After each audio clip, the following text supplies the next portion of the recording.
real. Vai perder por assinar o pauleiro. Certeza que isso vai acontecer. Tenho quase certeza.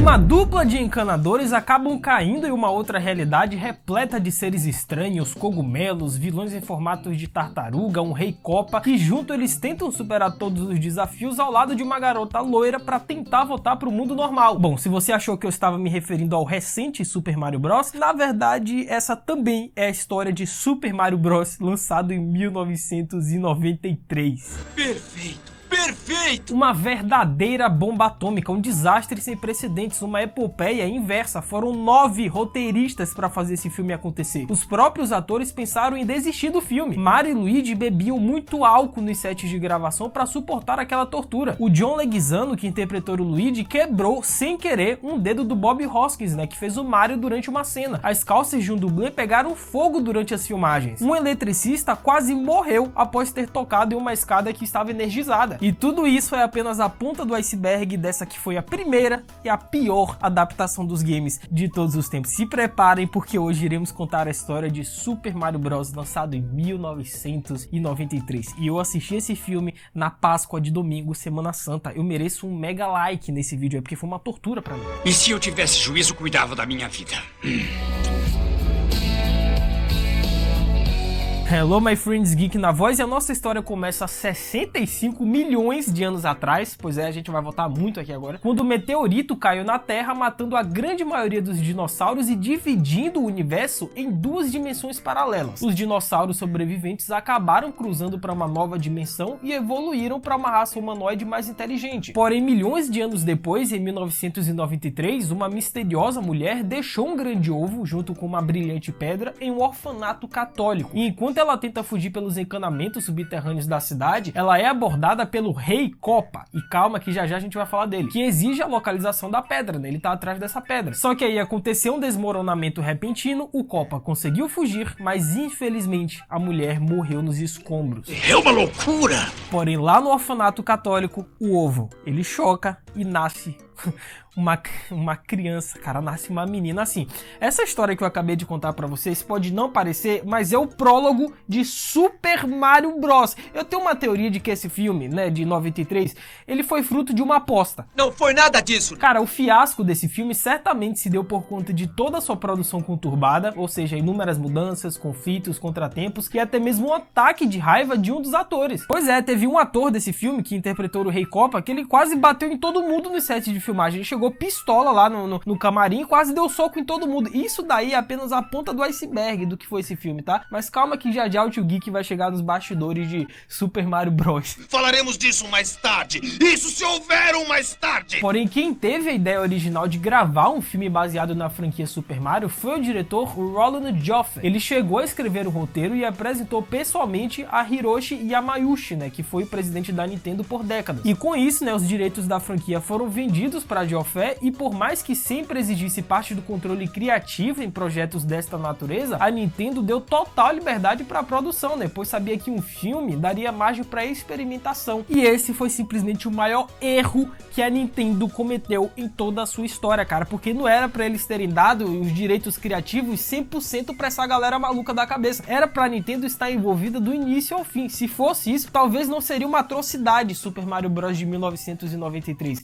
Mas, infelizmente, aconteceu e a gente vai falar sobre isso. Lembrando que o Roland Joffe, já havia dirigido 2 filmes que ganharam um Oscar, mas ele não tinha interesse em ocupar o posto no filme Super Mario Bros. Ele queria apenas ser o diretor, ou seja, ele já meio que sabia que tinha uma bomba prestes a estourar. Ele queria tirar o dele na reta e ele fez certo também. O quê? Porém, 20 anos depois na história, os encanadores Mario e Luigi residem no bairro do Brooklyn e eles estão prestes a ser derrotados no ramo de encanamentos pela empresa concorrente Scapelli Constructions, operada por uma máfia e liderada pelo Anthony Scapelli. Porém, no meio do caminho, o Luigi se apaixona pela estudante Daisy, da Universidade de Nova York, que está cavando sob a ponte do Brooklyn, em busca de ossos de dinossauros. Cara, a cena do Luigi dando em cima dessa garota Daisy, tentando impressioná-la, é uma das coisas mais vergonhas alheias que eu já vi na minha vida. Até o Mario, na cena, ele ficou constrangido. Imagina a gente. Eu ouvi você dizendo, sabe, eu nunca ouvi esse nome por aqui, é muito bonito.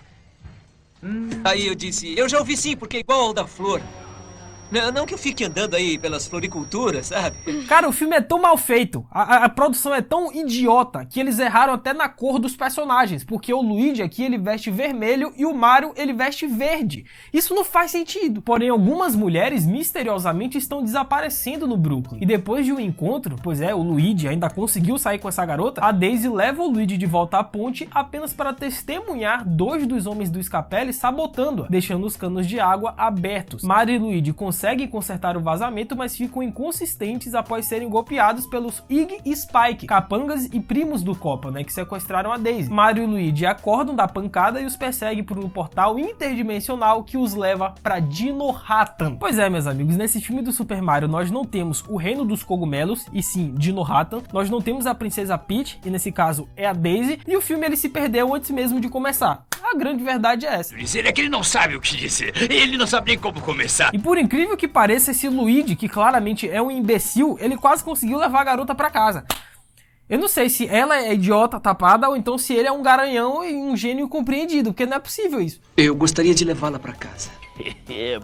Cara, o filme ele começou com um tom, né? A gente contou a história da freira lá, que recebeu o ovo da mulher e se chocou, saiu uma garota, aí o Rei Copa. Esse prólogo, ele deu um tom muito sombrio pro filme do Super Mario Bros. Só que com o desenrolar da história, você vai percebendo que é um grande besterol. O filme não tem um tom estabelecido em momento algum. Este filme é um beco sem saída. Bem que o Mario tentou avisar o Luigi e o Luigi não deu ouvidos. Luigi, está errado, é um beco sem saída, vamos voltar! E a direção até tentou, mas falhou miseravelmente em criar um ar de Blade Runner para o universo paralelo, né, com uma pegada mais sombria, apesar do roteiro ser uma bobajada. Porém o Hoskins, né, e o Leguizamo, que interpretam Mario e Luigi, claramente bateram cabeças ao longo das filmagens, né, cara? Provavelmente por eles mesmos não terem conseguido entender o que a direção estava tentando criar. E só para vocês terem uma ideia, né, o John, que interpretou o Luigi, ele quebrou em uma das cenas, sem querer, um dos dedos do Bob, né, que interpretou o Mario. Cara, olha que loucura. E não só isso, o clima tava tão pesado, tão tenso nos bastidores, que os próprios atores pensaram em desistir do filme e o Mario e o Luigi bebiam muito álcool nos sets de gravação para suportar aquela tortura. Mas calma que já o Tio Geek vai contar os bastidores desse filme, que é maravilhoso. Os bastidores é muito melhor do que o filme, porque foi um fiasco inacreditável e tem vários motivos para isso.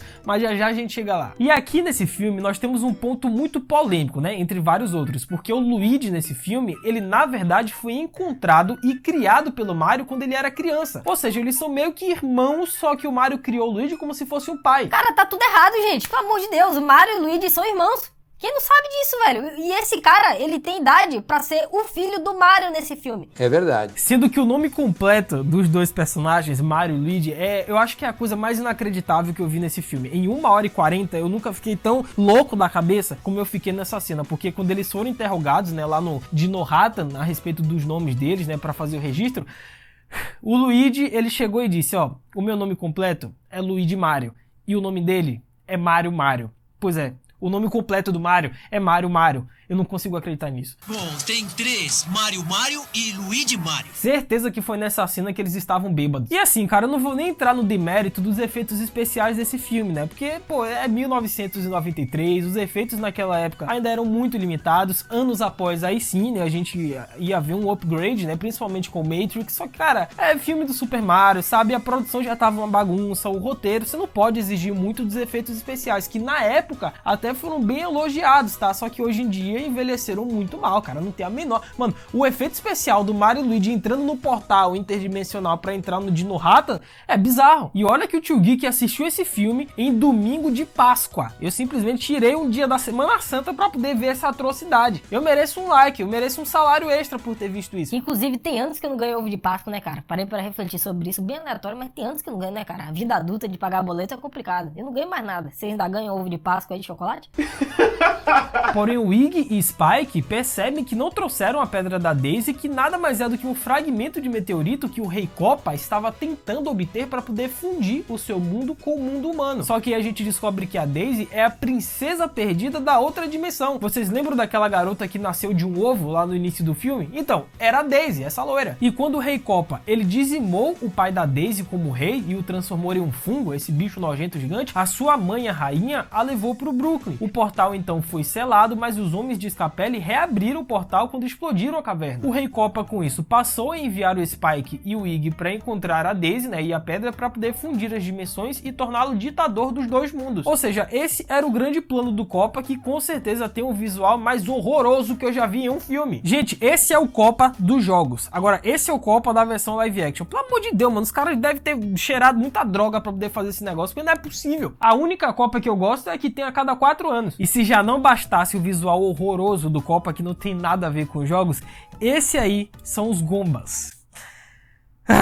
Pois é, cara, que coisa ridícula. É tipo um jacarezinho com uma cabecinha e o corpo de um ser humano em paletó. Mano, não tem como você levar isso a sério. A cada minuto que passa, eu vejo que esse filme, ele com certeza foi fruto de uma aposta, porque é inacreditável. Isso não, sim, não, eu acho isso fascinante. Sabe o que eu quero? E aí rola um monte de cenas desnecessárias no filme, né? O Mario e o Luigi perdem a pedra da Daisy pra uma mulher, aí eles acabam se esbarrando com o Rei Copa, né? Que comanda aquele lugar, mas aí eles conseguem escapar em mais uma cena ridícula, patética, e não tem o Iggy e o Spike, né, que são os capangas do Copa lá que estavam atrás da Daisy, da pedra. Então, eles eram dois completos imbecis e burros, mas o Rei Copa decidiu fazer engenharia reversa, transformou os dois em caras mega inteligentes. Esse processo deveria ter sido feito com os roteiristas desse filme, porque são completos imbecis. Eles tinham que entrar nessa máquina para ter algum tipo de neurônio, para fazer algo bom. Não, depois o nosso editor Doug, ele fica aí pedindo aumento, né? Eu mereço aumento. Pra ver isso daí, eu mereço 3 salários extra. Beleza, tio Geek, tá anotado.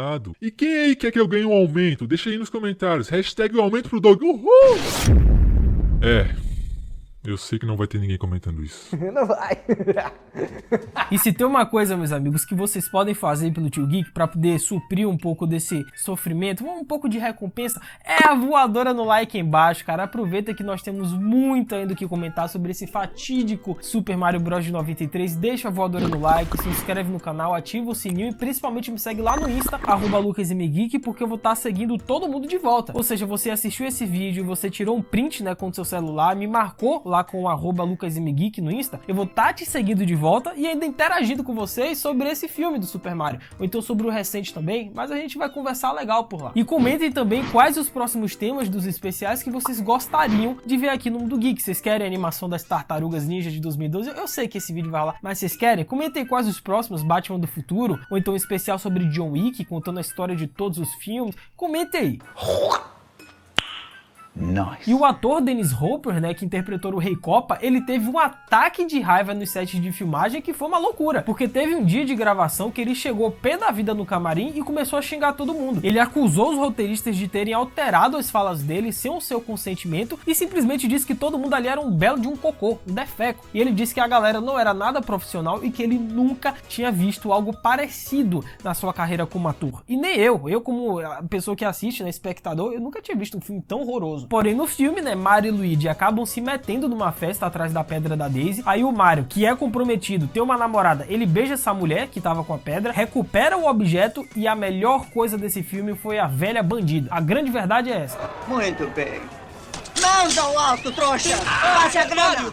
E lá vamos nós! No entanto, né, depois que Copa os submete a um de seus experimentos para torná-los mais inteligentes, Spike e Iggy percebem as más intenções de Copa e ficam do lado dos irmãos Mario. Os caras viraram a casaca, velho. E com isso a Daisy, né, é levada para a Torre Copa, onde conhece Yoshi, que era um dinossauro da família real. E embora o Yoshi ele tenha recebido uma abordagem mais realista nesse filme, e ele seja de longe a coisa menos escrota que a gente viu aqui, mas não dá, gente. O Yoshi é verde. Por que não bota o bicho da cor verde? Qual a dificuldade, velho? E após 1 hora de filme, exatamente, o filme tem 1h40, após 1 hora, finalmente Mario e Luigi vestem as roupas clássicas dos jogos. Agora acertaram. O Mario com o macacão vermelho e o Luigi com a cor verde. Só que aí você pensa, ufa, acertaram uma coisa, né? Só que aí 1 minuto depois ele já viu outra atrocidade. Porque o Luigi, ele, em uma cena ridícula, o Luigi ele faz com que os Gombas comecem a dançar e... Gente, ai, não dá, cabecinha de jacaré e o corpo humano.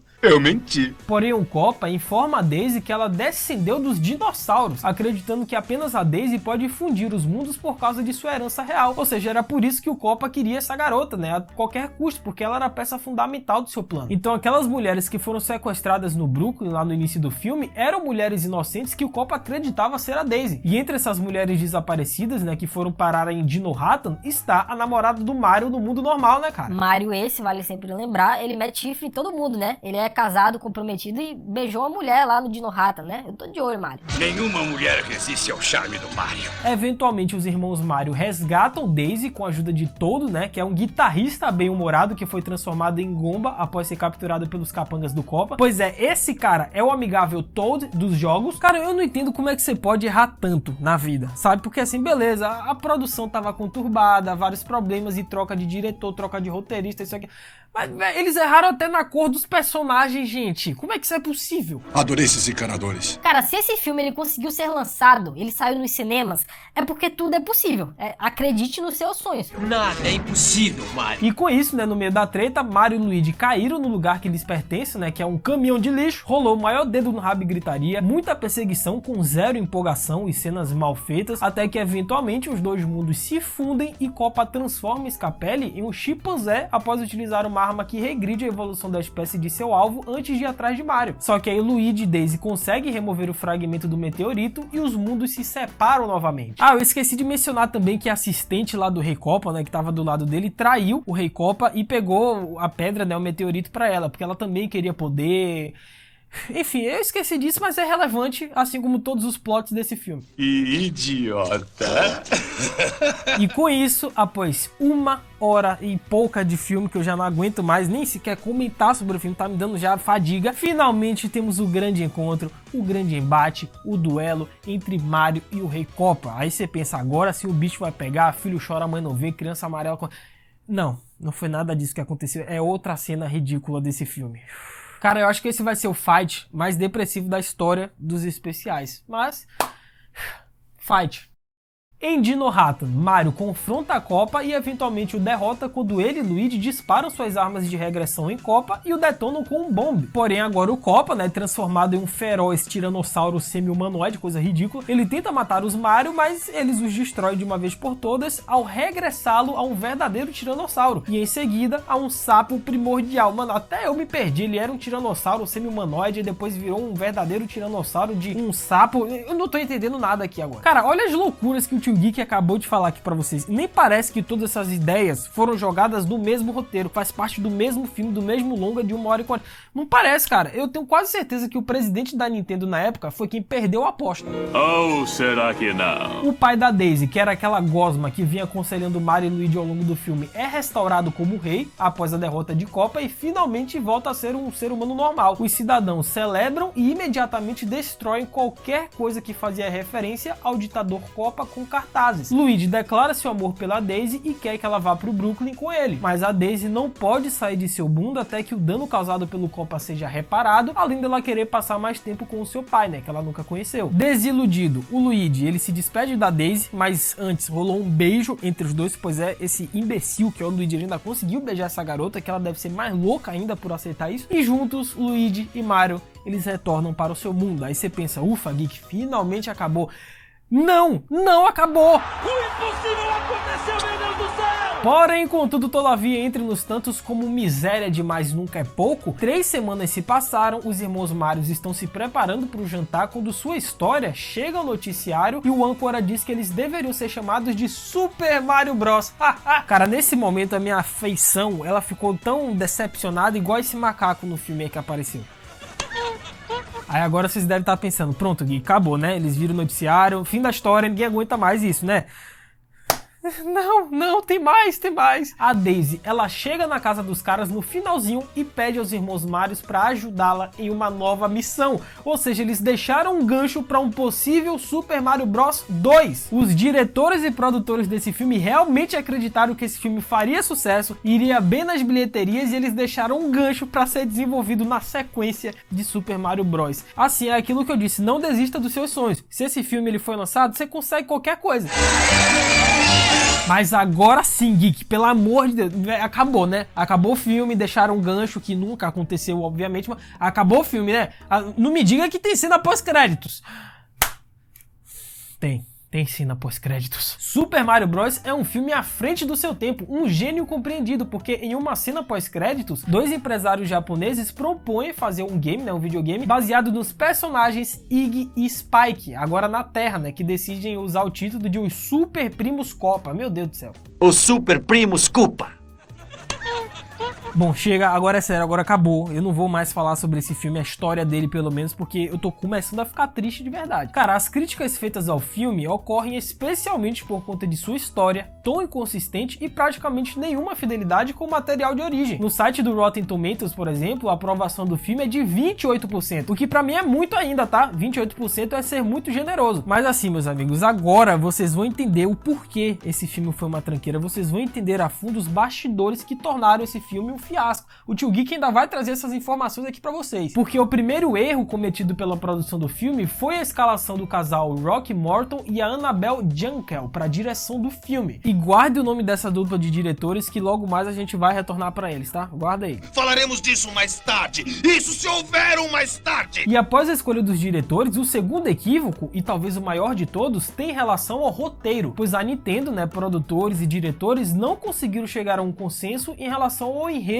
e tom do filme. Por exemplo, a primeira versão era muito semelhante ao longa Rayman, por ter sido escrito pelo mesmo roteirista, que é o Barry Morrow. Já a outra versão tinha uma aproximação mais leve, uma mistura de elementos de contos de fadas com humor. E a terceira versão da história, a terceira versão do roteiro, apresentou contornos de drama, pois explorava a relação de Mario e Luigi como irmãos, que eram órfãos e cresceram com alguma dificuldade. Interessante. Porém, o roteiro ele só começou a ganhar um pouco mais de forma com a contratação de Parker Bennett e Terry Ronte. A dupla de roteiristas optou por uma temática de ficção científica após um pedido dos diretores. No entanto, Morton e Annabelle, os diretores do filme, ficaram entediados com essa possibilidade e pediram algo que lembrasse o filme Caça-Fantasmas. E foi por conta desse desejo dos diretores que os roteiristas eles incluíram Dino Hatton. Ao invés do Reino dos Cogumelos, que todo mundo ama, adora, eles não colocaram o Reino dos Cogumelos. E pouco antes do filme iniciar as gravações, o próprio Roland Joffé, vocês lembram que eu citei lá no início do especial, ele que estava à frente desse filme? Então, ele errou ao escolher Morton e Annabelle para direção e que a história estava sombria demais. Ele estava começando a achar isso. E foi assim que ele chamou o Ed Solomon, sem avisar os diretores para tentar salvar o roteiro. Mas nisso, outro problema surgiu, porque a mudança desagradou parte do elenco, pois quando fecharam seus acordos, o enredo era bem diferente. Extra, extra, 13 pessoas enganadas. Extra, 13 pessoas enganadas. E sem a escolha, o Joffé, ele teve que recontratar,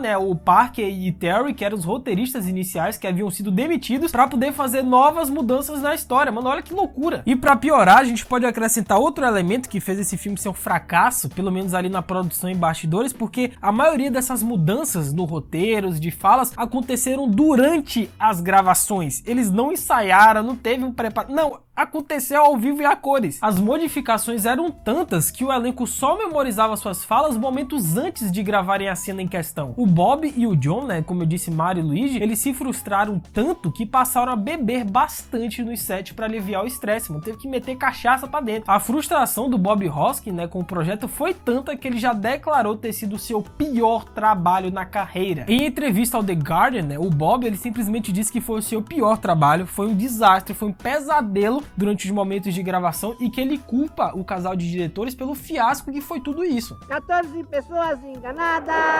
E quando eles começaram a gravar o filme, o Bob, que era só o protagonista do filme, não tinha a menor ideia de que ele era baseado em jogos de videogame. Ele só foi descobrir que aquele personagem que ele estava interpretando durante dias, durante meses, era o Mario, uma das lendas dos games já na época, por conta dos filhos dele, Porque quando ele chegou em casa e ele revelou pra família que ele estava trabalhando na produção, ele estava atuando no filme do Super Mario Bros. Os filhos do Bob, eles ficaram mega empolgados por conta do jogo Super Mario Bros. E foi aí que ele descobriu que ele estava interpretando o Bigodudo. Aí também haja paciência, A gente não vai culpar aqui os diretores, roteiristas, mas o próprio ator não sabe o que ele tá fazendo, não sabe qual o seu personagem tá interpretando. Mano, e o Mario, O Mario, ele explodiu nos anos 80. E a partir dos anos 90, qualquer ser humano de qualquer idade conhece o Super Mario Bros. Como é que ele não sabia disso? Aí haja paciência, Perfeito! Perfeito! E durante uma entrevista, pra Nintendo Life, o Rocky Morton deu sua versão para os problemas do filme. O diretor confirmou que as mudanças no roteiro também o desagradaram e atrapalharam as gravações, pois muitos sets que haviam sido construídos não se casavam com as modificações do enredo que ele considerou difíceis e fora de ordem. E ainda ocorreram alguns acidentes durante as filmagens. Por exemplo, o John, ele quebrou sem querer um dedo do Bob durante uma cena, Há quem diga que o incidente foi consequência da bebedeira da dupla, Muito álcool pra dentro deu nisso. isso. E é por isso que o Mario, né, ao longo do filme, se vocês perceberem em várias cenas, ele parece com uma tala no dedo, que é justamente o dedo quebrado dele pelo próprio Luigi, mano. Que bagunça. É uma loucura! Além disso, as calças de um dublê pegaram fogo em uma ocasião e o eletricista quase morreu após ter tocado em uma escada que estava energizada. Cara, isso daí é um set de filmagem ou um circo de horrores?